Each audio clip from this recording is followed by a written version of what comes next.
Pertama-tama marilah kita panjatkan puji serta syukur kehadirat Allah SWT atas segala limpahan rahmat, taufik serta hidayahnya kepada kita sekalian.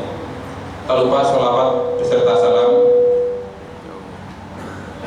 semoga selalu tercurahkan kepada junjungan kita Nabi besar Muhammad SAW, kepada keluarganya, kepada sahabatnya, dan kepada seluruh umatnya sampai akhir zaman nanti. Yang sama-sama kita hormati guru kita Bapak Ustadz Dr. Haji Kusnadi Abu Hanif. Alhamdulillah beliau telah berada di tengah-tengah kita. Ibu bapak jamaah sholat zuhur Masjid An-Nahl Seber 2 yang berbahagia, mohon maaf sebelum kajian kita mulai sedikit mengingatkan. Saya mengajak kepada jamaah Masjid An-Nahl Seber 2 untuk ikut aksi bela Islam yang ketiga pada hari Jumat tanggal 2 Desember 2016. Insya Allah kita akan berkumpul di Seber 2 ini, dan insya Allah kita akan berangkat menuju Monas kira-kira pukul 7 pagi. Sedangkan di Monas insya Allah kita akan berkumpul di titik sekitaran stasiun Gambir. Apabila Bapak Ibu Saudara sekalian mungkin ada yang langsung menuju ke Monas, nanti kami persilahkan tetap kita titik kumpulnya di sekitaran stasiun Gambir. Kita sudah menyaksikan dari penjuru tanah air, sudah berbuyut-buyut berbondong-bondong menuju ibu kota, satu niat yaitu membela agama kita.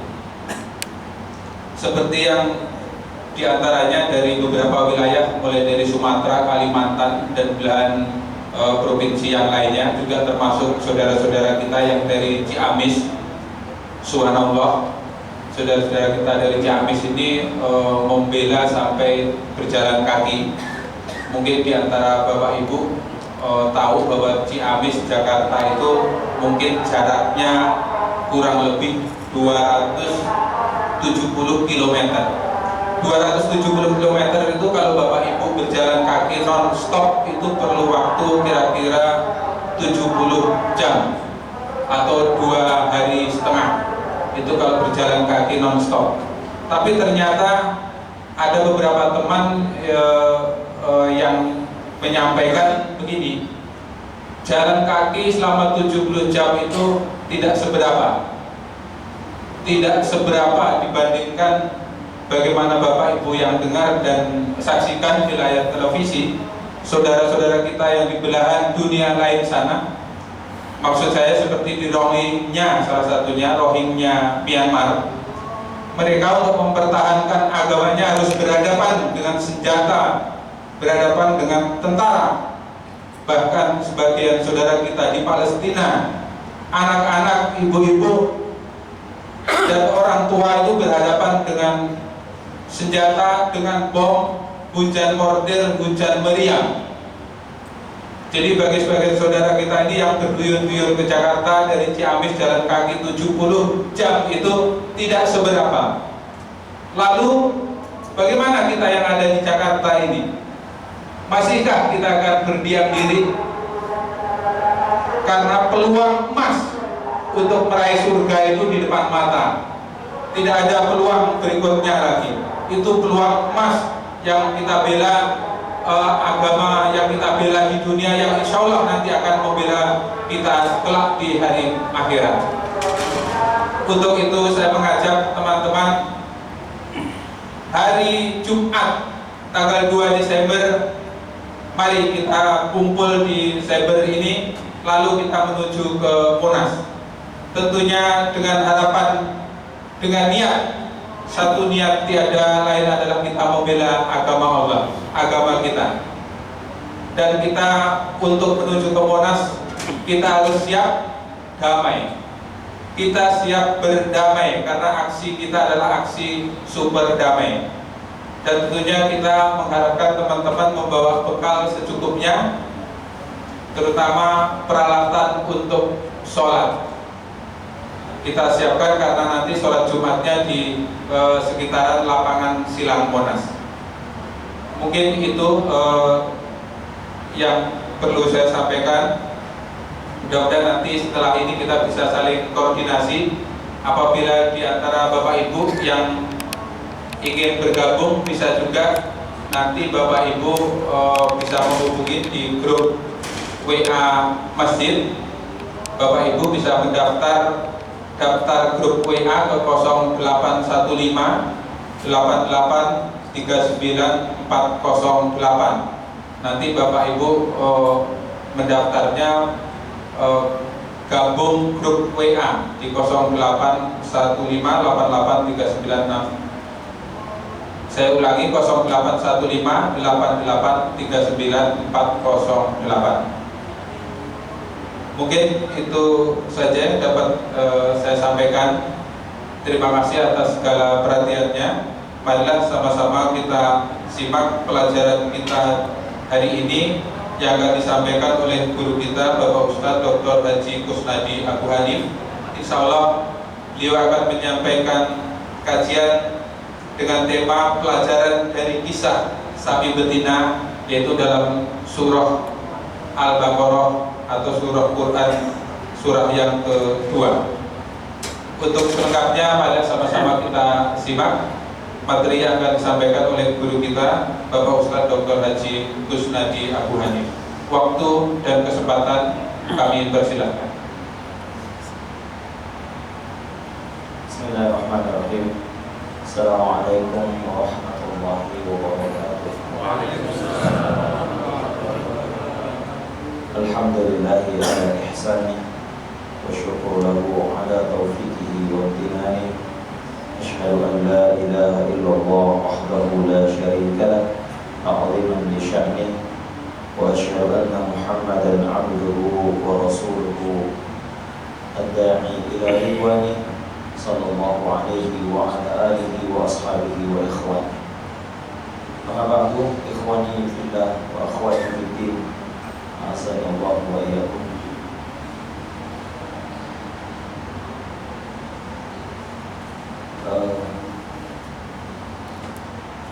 Al-Quran berisi banyak kisah dan Allah Ta'ala menjadikan uslub atau metode kisah dalam menyampaikan pesan-pesannya kepada kita umat manusia. Oleh karena itu kita dapati Al-Quran banyak sekali kisah, dan ini dibaca sampai hari kiamat. Tentu bukan sekedar kisah sejarah, ya.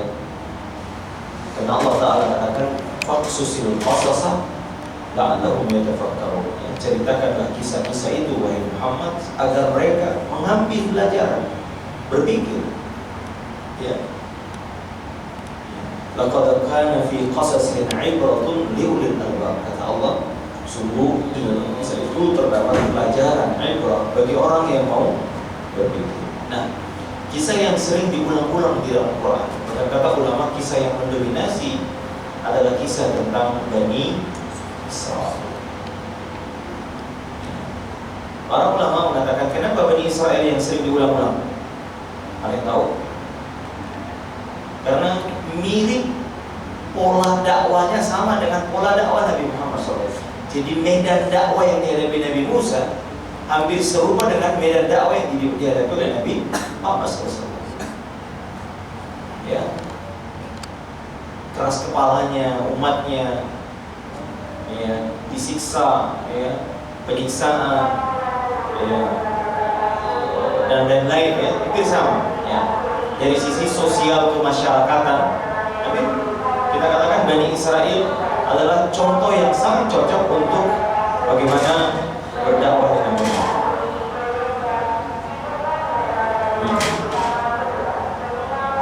Nah, ada satu surah dalam Al-Quran, namanya surah Al-Baqarah. Ini barangkali Bapak sering membaca, ya.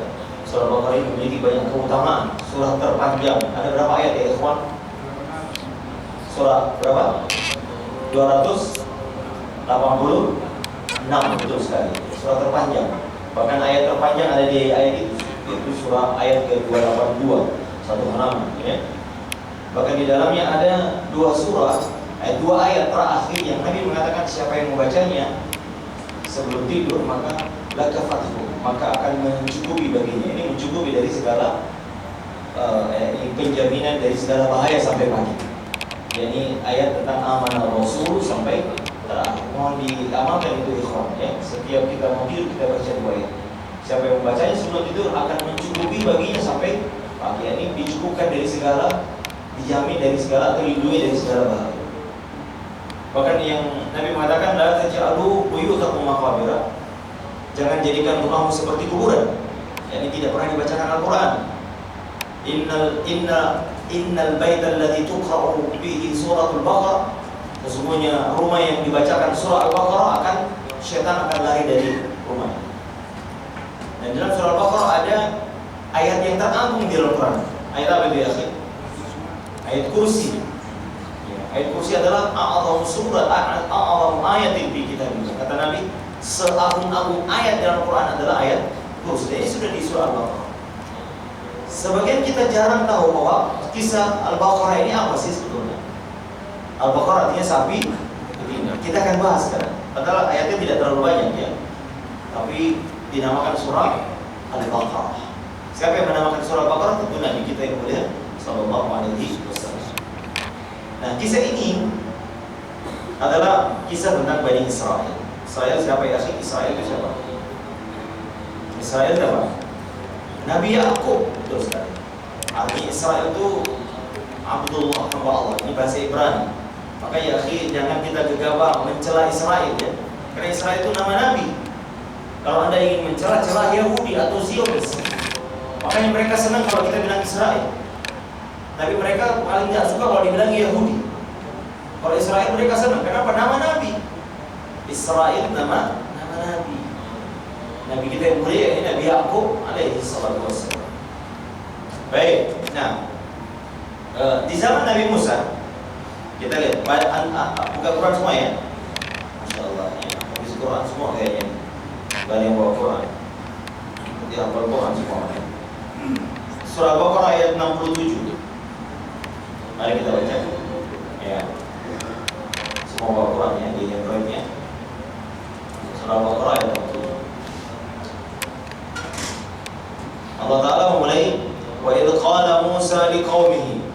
Ingatlah ketika Musa berkata kepada kaumnya, Inna Allah, sungguhnya Allah ya'murukum, memerintahkan kalian antadbahu baqarah, agar kalian menyembelih seekor sapi betina. Perhatikan baik-baik. Di sini ada kalimat Inna Allah, sungguhnya Allah ya'murukum, memerintahkan kalian. Kalimat ini didahulukan oleh Nabi Musa karena ia tahu kaum ini adalah kaum yang ngeyel, keras kepala. Maka dengan kalimat ini semoga mereka tahu bahwa ini adalah perintah Allah, bukan perintah Nabi Musa.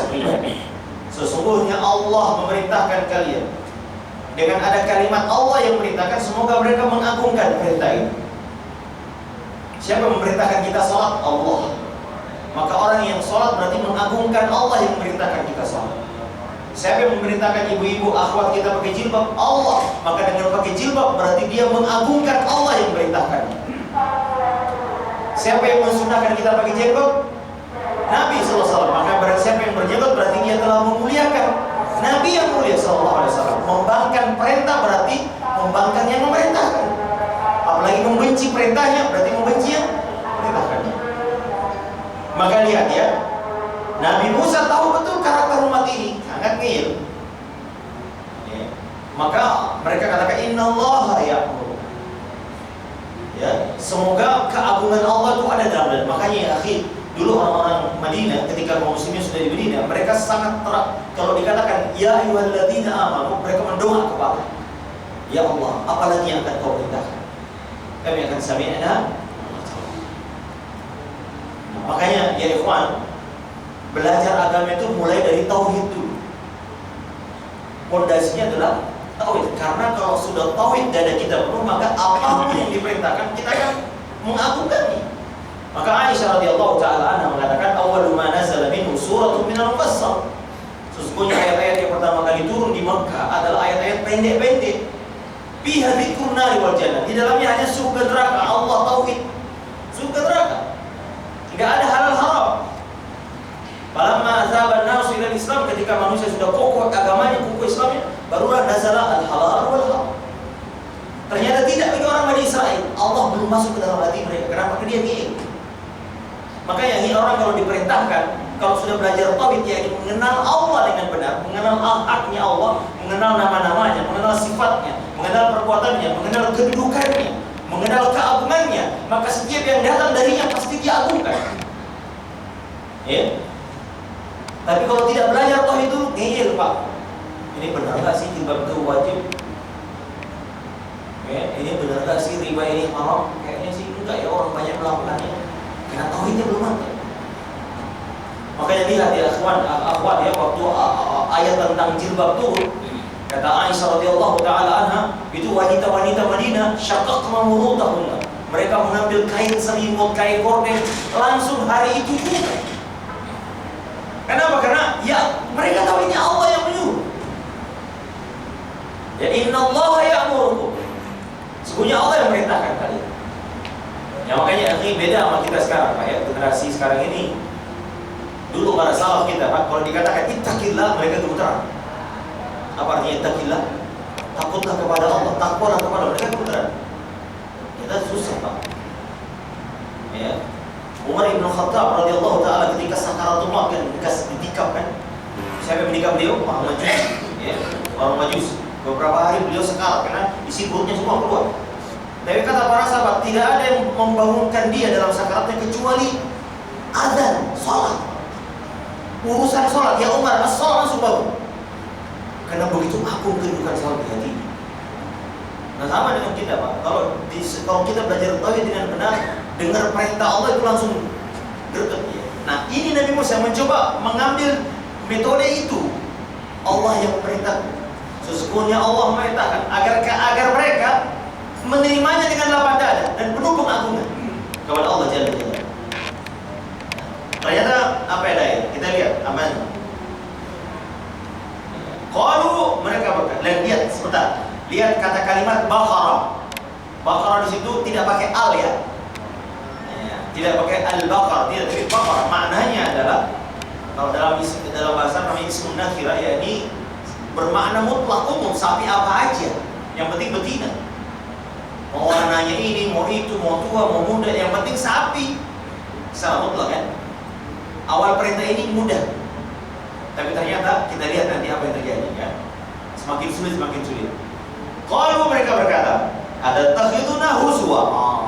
Apakah engkau menjadikan kami Musa ejekan? Allah. Ini adab yang buruk kepada Nabi, Pak. Ya, adab yang buruk kepada Nabi. Bayangkan kalau ada ustaz berceramah lalu katakan, Pak, mari kita sholat tahajud. Terus audiens mengatakan, Ustaz jangan main-main dong. Memang coba lihat. Ini adab yang buruk. Padahal yang bicara ini Nabi mereka, Nabi yang mereka melihat dengan mata kepala dengan melalui Nabi Musa, Allah banyak memberikan pertolongan kepada mereka. Dibukakan pintu apa itu? Dibukakan laut merah. Ya. Mereka melihat dengan mata kepala mereka laut merah terbelah. Ya, lalu mereka jalan, lalu mereka lihat Fir'aun. Seharusnya mereka mengamalkan, tapi dia tidak. Ada takhiduna huzwa. Ya. Qala ya. A'udzu billahi an akuna minal jahilin. Nabi Musa berkata, aku berlindung kepada Allah dari menjadi orang yang bodoh. Maknanya apa? Maknanya Nabi Musa mengatakan, kenapa? Sifat orang yang bodoh itu adalah berbicara tanpa makna, bercanda. Dan candaan ya adalah sangat dilarang dalam Islam. Canda yang tidak bermakna ya. Canda yang ada kebohongan. Ya. Karena termasuk sifat orang yang bodoh suka bercanda. Karena orang coba lihat pelawak-pelawak komedian, kan kalimatnya itu tidak ada maknanya. Semua kalimat yang diucapkan tanpa makna, cuma bikin ketawa orang. Kadang-kadang penuh kebohongan. Coba lihat acara apa di TV, di stand up comedy kan. Coba cuma ketawa doang kan, nggak ada ceritanya tuh, nggak ada ngawur. Kata Nabi SAW, aku menjamin surga, ana zaimun bi baitin fil jannah liman tarakal kadhiba wa in kana nasiha. Orang yang meninggalkan dusta walaupun dalam rangka, Nabi nggak pernah Nabi gak pernah berusaha bercanda, padahal dia suka bercanda. Ada nenek-nenek datang, ya Rasul, di mana saya? Apakah saya di surga atau tidak? Kata Nabi, tidak ada nenek-nenek di surga. Sedih dia. Setelah dia jauh dipanggil, wahai nenek, memang tidak ada nenek di surga. Semua orang masuk surga kembali muda. Ya. Wahai ayah anda ya, tidak ada kakek-kakek di surga Pak. Mohon maaf Pak ya, tidak ada orang jenggotan putih di surga Pak. Ya. Kenapa? Karena Nabi mengatakan semua kita akan kembali muda seperti umur 30 tahun. Akhirnya dia ketawa. Lihat, Nabi tidak bercanda. Nabi bercanda tapi tidak berdosa. Apalagi ya, ini seorang nabi, seorang dai, ustaz bercanda menyampaikan dakwah, ini mengurangi muruah. Yang disampaikan kan kebenaran, al-haq. Lalu kemudian disampaikan dengan cara bercanda. Makanya lihat Pak, umatnya juga begitu, suka bercanda dalam masalah agama. Makanya ya, metode candaan dalam menyampaikan dakwah tidak dikenal oleh para nabi dan rasul. Mereka serius. Lihat Nabi kalau berkhutbah Jumat, kata para sahabat, bagaikan panglima menggelegar suaranya seolah-olah ada pasukan musuh di belakang Nabi SAW. Ya, kita sekarang nggak bisa ya Ustaz, cari Ustaz yang suka bercanda, suruh sama Ustaznya. Ya bagaimana mau masuk kebenaran ke dalam dada kita kalau melalui metode canda? Maka Nabi Musa mengatakan, aku bukan orang bodoh. Artinya orang bodoh itu, sifat orang bodoh salah satunya adalah suka bercanda. Ya. Walaupun dalam Islam candaan boleh, tapi tidak boleh mengandung kebohongan dan tidak boleh melampaui batas. Kita lanjut Pak ya. Qalu ta'ulana rabbaka yubayyin lana ma hiya. Mereka mengatakan, ya Musa, di Quran ajar selanjutnya Pak. Ud'ulana rabbaka, tolong berdoa untuk kami kepada Rabb. Seolah-olah dia katakan itu Rabb, bukan Rabb kami. Ya, ini kurang ajar. Bandingkan Bapak, Masya Allah Pak. Makanya sahabat Nabi adalah generasi terbaik. Karena apa? Ya, mereka itu nggak pernah, kata Urwah, seorang Urwah waktu itu dia masih Quraisy, diutus oleh Quraisy untuk negosiasi di Hudaybiyah. Dia pulang, dia bilang, saya tidak pernah melihat ada raja yang diperlakukan seperti Nabi Muhammad. Saya sudah melihat raja-raja dan tidak pernah saya melihat bagaimana sahabatnya Muhammad memperlakukan Muhammad begitu. Mereka tidak ada yang berani menatap matanya. Setiap Nabi buang ingusnya diambil untuk dijadikan barokah di badannya. Air wudunya diperebutkan, perintahnya dilakukan. Mereka tunduk dan patuh kepada Nabi Muhammad SAW. Tapi saya ingat ya, ini barakah fisik itu hanya kepada Nabi ya. Kalau fisiknya Ustaz nggak boleh ya. Nanti saya buang ingus dan bapak nggak boleh. Ya nggak boleh. Hanya Nabi yang boleh diambil berkah fisik, keringatnya. Tapi selain Nabi nggak boleh. Nah lihat ya akhirnya juga ketika perang Badar. Ketika perang Badar, Nabi bermusyawarah. Pasukan kabilah dagangnya Abu Sufyan sudah lewat. Yang tadinya mereka keluar dari Madinah untuk mencegah kabilah dagang. Tapi ternyata Allah takdirkan mereka harus berhadapan dengan pasukan perang yang lengkap dari Makkah, 1000 orang datang. Dalam hati mereka, ini gimana nih? Maka Nabi mengumpulkan mereka. Gimana? Apakah kita berperang atau tidak? Nabi ingin mengatakan. Abu Bakar katakan. Abu Bakar saya tidak diraukan lagi keimanannya, tapi tidak terlalu biasa. Abu Bakar memang luar biasa.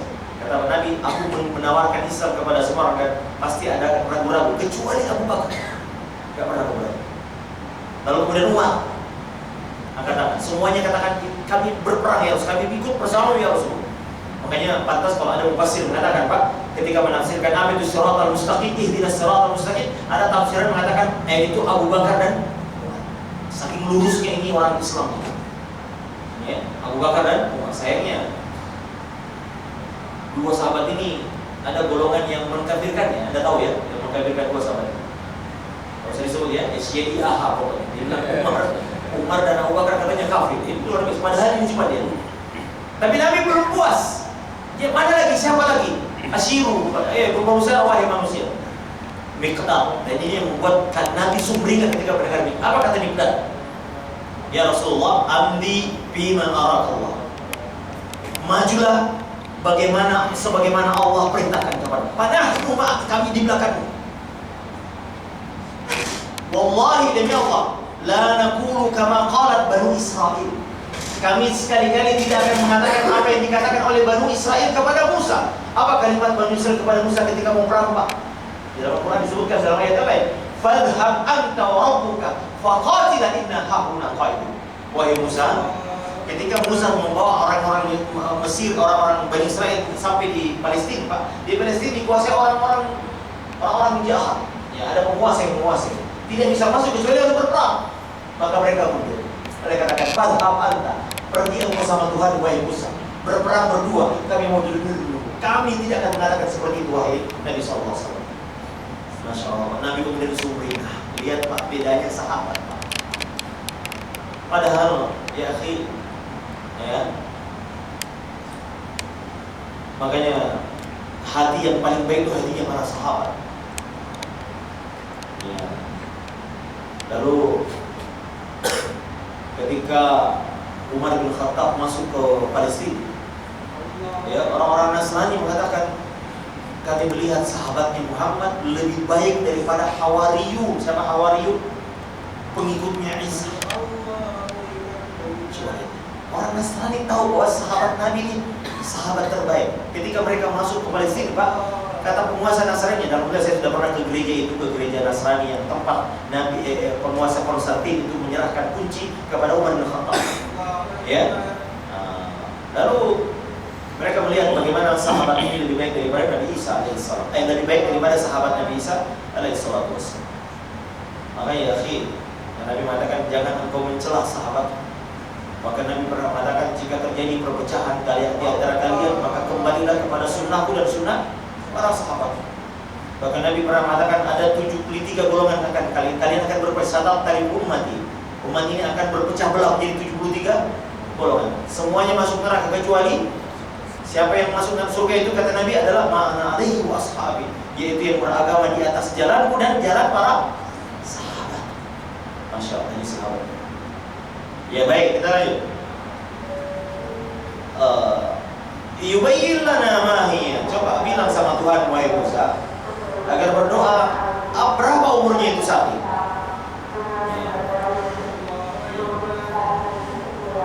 Qala innahu yaqulu innahu baqaratun.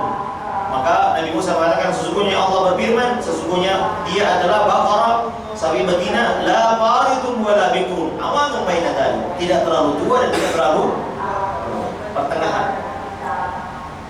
Bapak, ya ikhwan, kata Ibnu Abbas radhiyallahu ta'ala anhu, seandainya mereka menyembelih di saat pertama kali perintah itu turun, tidak semakin sulit.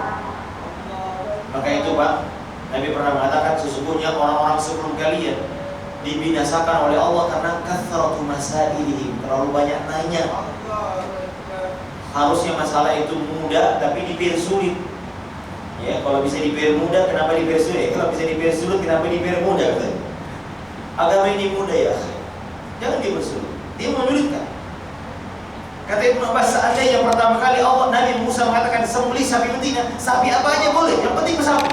Tapi ternyata ini yang lihat. Kenapa? Karena tabiat mereka suka biar gak mau melaksanakan perintah Allah Jalla Jalaluhu, mengikuti hawa nafsu mereka. Lihat, persis sama dengan sebagian kaumnya Nabi Muhammad. Setiap dikasih perintah dia logika dulu. Nah, ditanya dulu. Sampai akhirnya mereka mau melakukannya, tapi sudah akhirnya mau melakukannya. Yeah.